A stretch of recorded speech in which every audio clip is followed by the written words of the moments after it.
ഈ ഒരു സിനിമയുടെ ഒരു premise, ഇത് ഈ പ്രതിച്ഛായ എന്ന പേര്, ഇമേജ് അല്ലേ, ഇപ്പൊ പബ്ലിക് ഇമേജ് എന്ന് പറയുന്നത് ഭയങ്കര ഇമ്പോർട്ടൻ്റ് ആയ ഒരു സംഭവമാണ് കുറേ പേർക്ക്, ചിലവർക്കല്ല. അത് ഏറ്റവും കൂടുതൽ ഐ തിങ്ക് അനുഭവിച്ച ആൾക്കാരാണ് മീഡിയയിലുള്ള ആൾക്കാർ, whether it's you or all of us here. അപ്പം ഈ ഇമേജ് എന്ന് പറയുന്നതിനെ കുറിച്ച് എന്താണ്, ഈ പ്രതിച്ഛായ എന്ന പേരാണ് എനിക്ക് ഏറ്റവും ഇൻട്രസ്റ്റിംഗ് ആയി തോന്നിയത്. അപ്പം അതിനെ എങ്ങനെ കാണുന്നു, എന്താണ് ഈ പ്രതിച്ഛായ എന്നൊരു ഒരു വേർഡിന് കൊടുക്കുന്ന ഒരു മീനിങ് ഇൻ യുവർ ലൈഫ്? അല്ല, നമുക്ക് എല്ലാവർക്കും ഒരു ഒരു ഇമേജ് ഉണ്ടല്ലോ. ഒരു സിനിമയിൽ വരുന്നു, സിനിമയിൽ വന്ന് നമ്മളെല്ലാവരും അഭിനയിക്കുന്നു, അഭിനയിച്ച് കഴിയുമ്പോൾ നമുക്ക് എല്ലാവർക്കും ഓരോ ഇമേജ് പ്രേക്ഷകർ തരാണ്.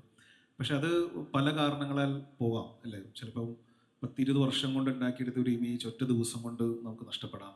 അങ്ങനെ ഒരുപാട് ഇൻസിഡൻസ് നമ്മൾ കാണുന്നുണ്ട്, ഒരുപാട് അലിഗേഷൻസ് കാണുന്നുണ്ട്. അത് ശരിയായിട്ടുള്ള അലിഗേഷൻസ് ഉണ്ട്, ഫേക്ക് ആയിട്ടുള്ള അലിഗേഷൻസ് ഉണ്ട്. ഇത് ഫേസ് ചെയ്യേണ്ടി വരുന്നൊരു സിറ്റുവേഷൻ ഉണ്ട്. അപ്പം ഫേസ് ചെയ്യേണ്ടി വരുമ്പോൾ ആ വ്യക്തി മാത്രമല്ല അത് ഫേസ് ചെയ്യുന്നത്, അവൻ്റെ പിന്നിലൊരു ഫാമിലി ഉണ്ട്, ഒരു അമ്മയുണ്ട്, വൈഫുണ്ട്, മക്കളുണ്ട്. ഇവരെല്ലാവരും ഇത് എഫക്റ്റഡ് ആവുന്നുണ്ട്. അതിനെക്കുറിച്ചാണ് ഈ സിനിമ പറയുന്നത്. എല്ലാ രാഷ്ട്രീയക്കാർക്കും ഒരു ഫാമിലി ഉണ്ട്. രാഷ്ട്രീയക്കാർ മാത്രമല്ല എഫക്റ്റഡ് ആവുന്നത്, അവരുടെ പിന്നിൽ നിൽക്കുന്ന ഫാമിലിയും എഫക്റ്റഡ് ആവുന്നുണ്ട്. ആ ഇമോഷനാണ് ഈ സിനിമ